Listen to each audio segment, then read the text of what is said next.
ಪಟ್ಟಣದಲ್ಲಿ ಎಲ್ಲರೂ ಹಾಯಾಗಿ ಮಲಗಿ ನಿದ್ರಿಸುತ್ತಿರುವಂತಹ ರಾತ್ರಿಯ ಕಾಲದಲ್ಲಿ ಕೆದ್ದ ಹಾಗೆ ಕೇಳಿಸಿದ ಭಯಂಕರವಾದ ಶಬ್ದ ಗುಡುಗಿತು. ಸಿಡಿಲಿನ ಬಲವು ನಿಂತ ನೆಲವೇ ಕುಸಿಯುತ್ತಾ ಇದೆಯೋ, ನಕ್ಷತ್ರ ಮಂಡಲವೇ ತಲೆಗುರುಳಿದ ಹಾಗೆ.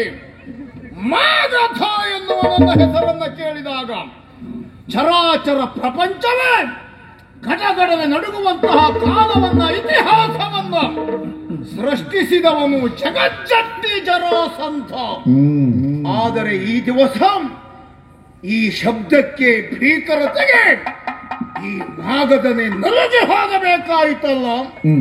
ಹಾಗೆ ಗೂಗೆಗಳ ಚೀರಾಟ ಒಂದು ಕಡೆಯಲ್ಲಿ, ನರಿನಾಯಿಗಳ ಬೊಬ್ಬಾಟ ಇನ್ನೊಂದು ಕಡೆಯಲ್ಲಿ ಉಲ್ಕಾಪಾತವೇ ಘಟಿಸುತ್ತಾ ಇದೆ. ಏನಿದರ ರಹಸ್ಯ? ಏನಾಗಬಹುದು ಮುಂದೆ? ಏನು ಅಪಾಯದ ಮುನ್ಸೂಚನೆ ಎನ್ನುವುದು ಸ್ಪಷ್ಟ.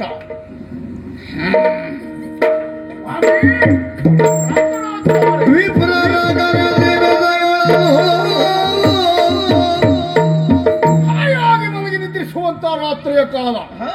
ನೀವು ನಿದ್ರೆ ಮಾಡ್ತಾ ಇದ್ದದ್ದೇ ಇರಬೇಕು.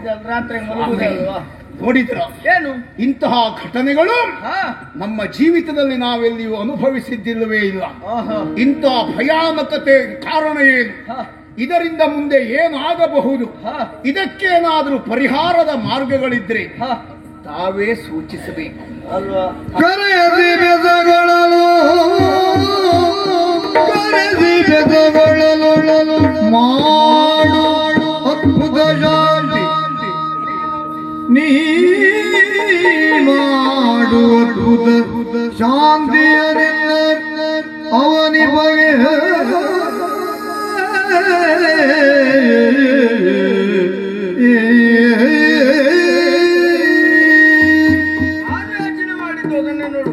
ಈ ರಾತ್ರಿಯ ಕಾಲದಲ್ಲಿ ನೀನು ನಮ್ಮನ್ನ ಕರೀತಿ ಅಂತ ಆದ್ರೆ ಏನೋ ವಿಶೇಷ ಉಂಟು ಅಂತ ಯೋಚನೆ ಮಾಡಿದೆ. ಯಾಕೆ ಅಂತ ಹೇಳಿದ್ರೆ ಮಾಗದ ಯಾವತ್ತು ಹಿಂತಿರುಗಿ ನೋಡಿದವನ ಅಲ್ವೇ ಅಲ್ಲ, ಇಟ್ಟ ಹೆಜ್ಜೆಯನ್ನು ಹಿಂದೆ ತೆಗೆದವನೇ ಅಲ್ಲ. ಆದ್ರೆ ಈ ರೀತಿ ಇಲ್ಲಿ ಆಗ್ತದೆ ಅಂತ ಆದ್ರೆ ಇಲ್ಲಿ ಏನೋ ಮುಂದೆ ಒರಿತದೆ ಎಂಬುದಕ್ಕೆ ಕಾರಣ. ಹಾಗಾದ್ರೆ ಇದಕ್ಕೆಲ್ಲವಕ್ಕೂ ಪರಿಹಾರ ಇಲ್ಲವೇ? ಏನು ಯಾವುದಕ್ಕಾದ್ರೂ ಒಂದಕ್ಕೆ ಪರಿಹಾರ ಇದ್ದೇ ಇರ್ತದೆ. ಹಾಗಾದ್ರೆ ಇದೆಲ್ಲವೂ ರಾಜಾರಿಷ್ಟ ಆಗುವುದಿದ್ದರೆ ಪರಿಹಾರ ಆಗಬೇಕು. ಆಗುವಂತ ಈ ಘಟನೆಗಳೆಲ್ಲ ರಾಜನಿಗೆ ಅರಿಷ್ಟವಾದದ್ದು. ಹೌದು, ಇದಕ್ಕೆ ಪರಿಹಾರ ಉಂಟಪ್ಪ. ಎಣಿಸುವ ಮಾಡುವುದು ಮತ್ತಿನ್ನೇನಲ್ಲ, ನೀನೊಂದು ಯಾಗವನ್ನು ಮಾಡಬೇಕು. ಶಾಂತಿ. ಹೌದು, ಆ ಶಾಂತಿಯನ್ನ ಮಾಡಿದೆ ಅಂತ ಆದ್ರೆ. ಯಾವ ಶಾಂತಿ?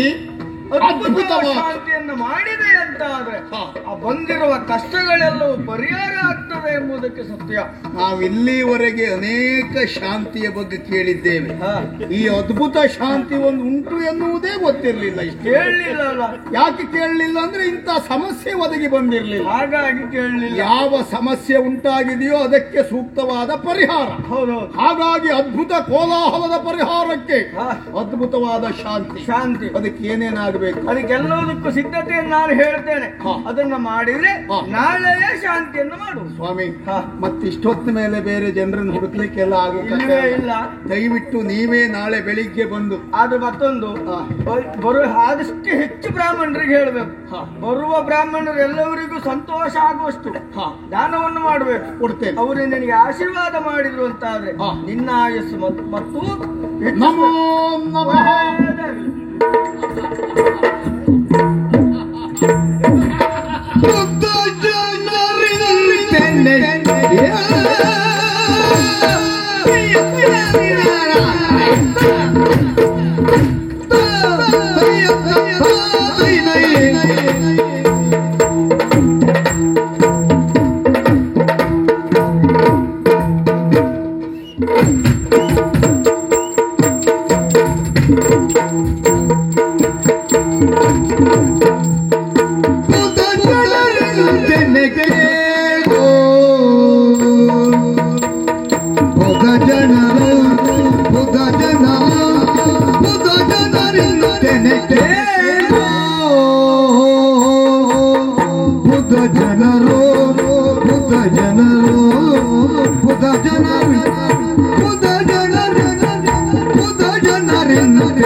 ಮಾಗದನುರೆ ದೋಷವದು ಮಾಗದನುರೆ ದೋಷವದು ಮಾಗದನುರೆ ದೋಷವದು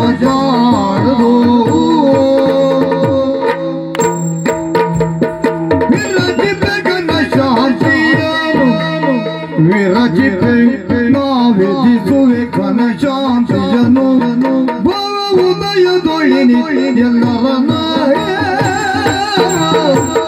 ವಿಧಿಸುವ ಶಾಂತಿಯನು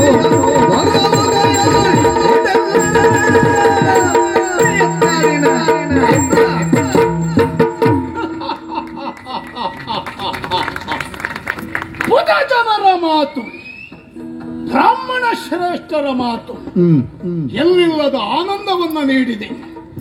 ಕಾರಣ ನಮ್ಮ ನಾಡಿಗೆ ಇದುವರೆಗೆ ಬಾಧಿಸದ ನಾವ್ಯಾರು ಅನುಭವಿಸದ ಹೊಸ ಅನುಭವ ಭಯದ ಅಲೆಯಲ್ಲಿ ತೇಲಿ ಮುಂದೇನು ಎನ್ನುವುದಾಗಿ ಚಿಂತೆಗೀಡಾದವರು ನಾವು. ನಮ್ಮವರೇ ಆಗಿರುವಂತಹ ಬ್ರಾಹ್ಮಣರು ನಮಗನುಕೂಲವಾದಂತಹ ಮಾರ್ಗವನ್ನು ಸೂಚಿಸಿದ್ದಾರೆ.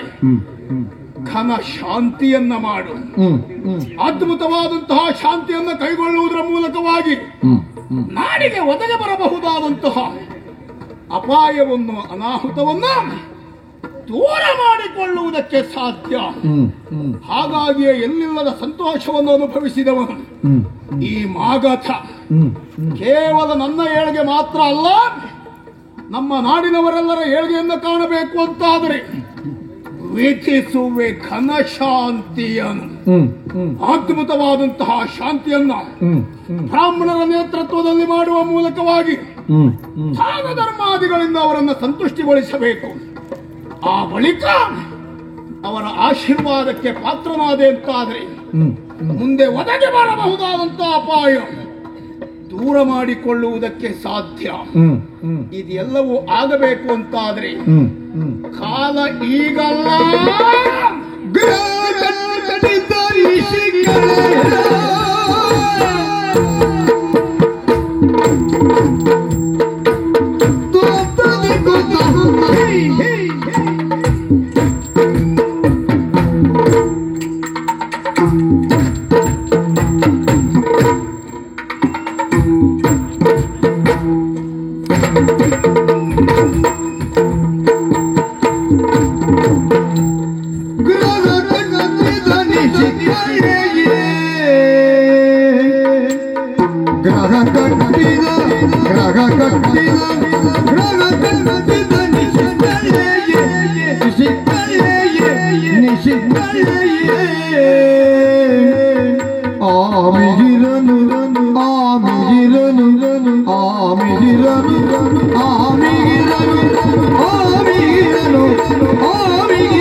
ಈ ರಾತ್ರಿಯ ಕಾಲದಲ್ಲಿ ಯಾವುದೇ ಮಹತ್ ಕಾರ್ಯವನ್ನು ಕೈಗೊಳ್ಳುವುದಕ್ಕೆ ಸೂಕ್ತ ವೇದಿಕೆ ಅಲ್ಲವೇ ಅಲ್ಲ.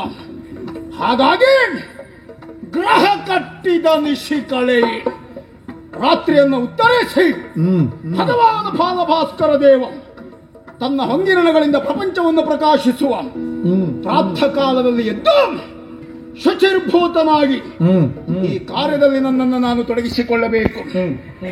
ತಂದೂಲ ಪ್ರಸ್ಥದಲ್ಲಿ ಸಭೆಯನ್ನು ನೆರಹಿ ಬ್ರಾಹ್ಮಣರನ್ನ ಕರೆಯಿಸಿ ಈ ಕಾರ್ಯಕ್ಕೆ ಮುಂದಾಗಿರ್ತೇನೆ. ನೋಡೋಣ.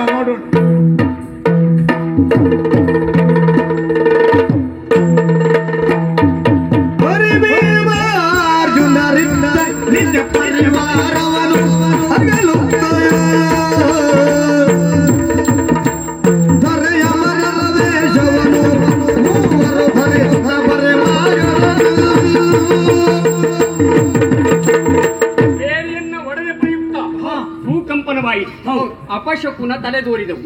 ಇದರ ಪರಿಹಾರಾರ್ಥವಾಗಿ ಮಗದ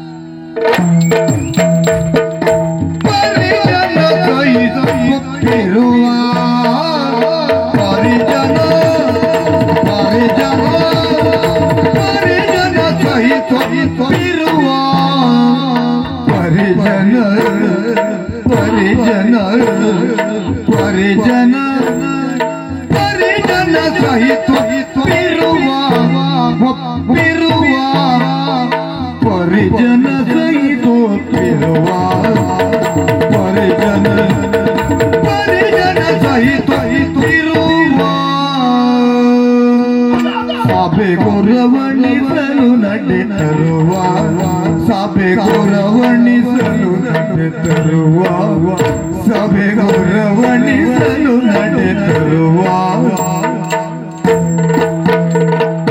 ಪರಿಜನ ಸಹಿತ ಇರುವ ಸಭೆ ಗೌರವಣಿಸಲು ನಡೆ ತರುವ ಸಭೆ ಗೌರವಣಿಸಲು ನಡೆ ತರುವ ನಡೆ ತರುವ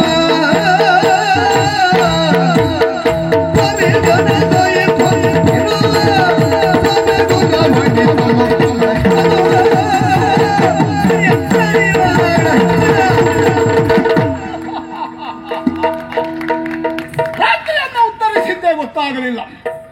ರಾತ್ರಿಯಲ್ಲಿ ನಾವು ಕಂಡಿರುವ ಭೀಕರ ಅನುಭವ, ನಮಗಾಗಿರುವಂತಹ ವೇದನೆ, ಸೂರ್ಯೋದಯವನ್ನೇ ಕಾಯುತ್ತಾ ಇರುವಂತಹ ನಮ್ಮ ಪಾಲಿಗೆ ಆ ಭಗವಾನ ಭಾಸ್ಕರ ದೇವ ತನ್ನ ದರ್ಶನವನ್ನಿತ್ತ.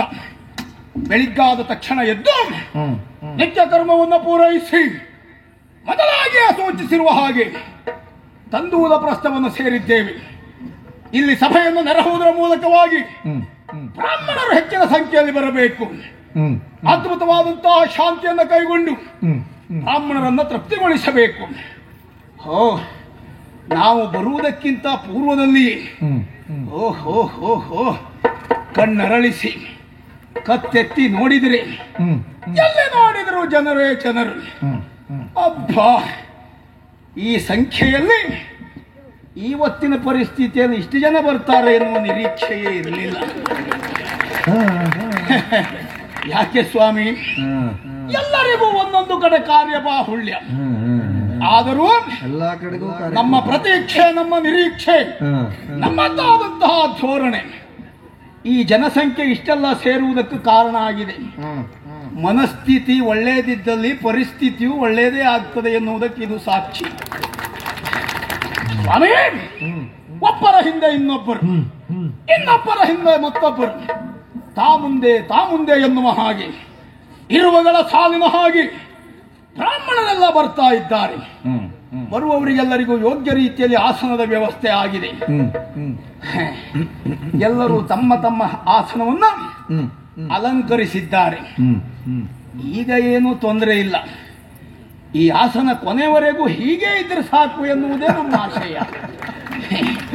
ಹೆದರಿಕೆ ತಡ್ಕೊಳ್ಳಿಕ್ಕಾಗುವುದಿಲ್ಲ. ಎಷ್ಟು ಹೊತ್ತಿ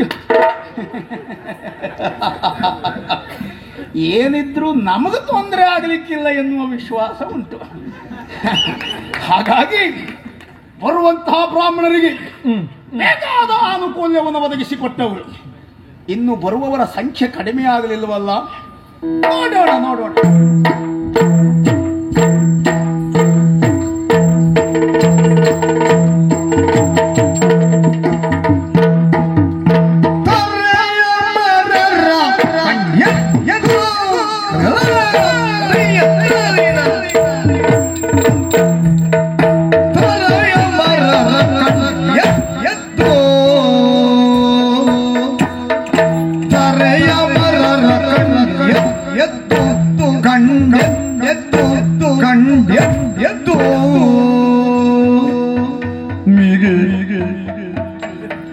ಧರಣಿ ವಂದನೆಗೈದು ಮಿಗೆ ಧರಣಿ ವಂದನೆಗೈದು ಮಿಗೆ ಧರಣಿ ವಂದನೆಗೈದು ಮಿಗೆ ಧರಣಿ ವಂದನೆಗೈದು